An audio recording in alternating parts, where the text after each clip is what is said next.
નમસ્કાર દર્શક મિત્રો, એસડી ન્યૂઝ ગુજરાતી પર આપનું સ્વાગત છે। હું આપની સાથે વૈશાલી પુબારુ કરીશું નજર આજના સમાચાર પર। તલોદ સાબરકાંઠાથી તલોદમાં બીએપીએસ સ્વામિનારાયણ નવીન મંદિર સંકુલની જગ્યાએ 3 દિવસીય પારાયણ ઉત્સવ ખૂબ જ દિવ્યતાથી ઉજવાયો, જેમાં તલોદ તથા આસપાસના ગામોના 200થી વધુ હરિભક્તોએ દરરોજ આ પારાયણનો લાભ લીધો હતો।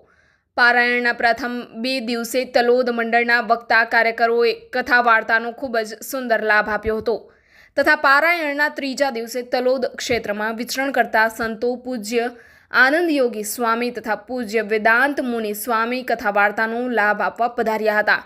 આ સાથે હિંમતનગર બીએપીએસ સ્વામિનારાયણ મંદિરના કોઠારી સ્વામી પૂજ્ય મંગલપુરુષ સ્વામી પણ કથા વાર્તાનો લાભ આપવા પધાર્યા હતા। પધારેલ તમામ સંતોએ પારાયણને અનુરૂપ સુંદર કથા વાર્તાનો લાભ આપ્યો હતો।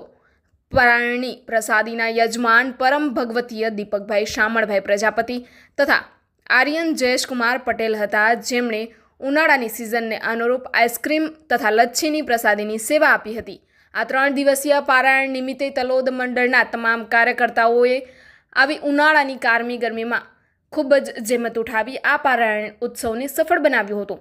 આ પારાયણ તલોદમાં આવેલ ટીઆર ચોક નજીક ભવાની કોમ્પ્લેક્સની સામે લેવાયેલ મંદિરની નૂતન જમીન ઉપર પ્રથમ વખત પારાયણ કરવામાં આવી, જ્યાં આગળ અત્યારે હાલ કોટ કરી માટી પુરાણનું કામ પૂર્ણ થઈ ગયેલ છે તથા દર શનિવારે રાત્રે 8:30 કલાકે આ નૂતન જમીન પર જ સ્વામિનારાયણ સત્સંગ સભા પણ રેગ્યુલર કરવામાં આવે છે।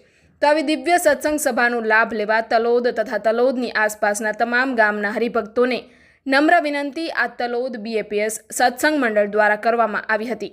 Reporter Dilip Parmar, SD news Gujarati, Talod, Sabarkantha.